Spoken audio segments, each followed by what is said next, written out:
Maam Ndiaye. ah.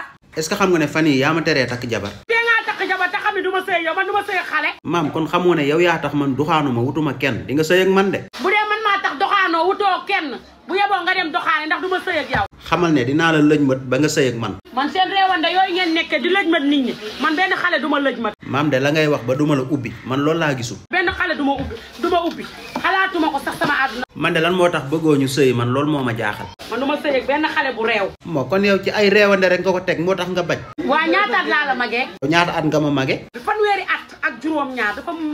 léegi wuy ma comme nangu woo ñu sëy danga may iri ci suuf kenn du ko yëg. wóorul.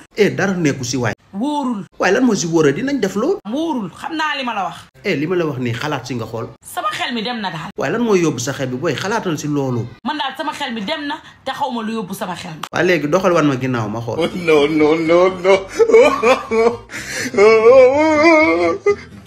doo ma iri man ak yow kese si benn néeg booy xalaat nga loolu. kon ma manqué.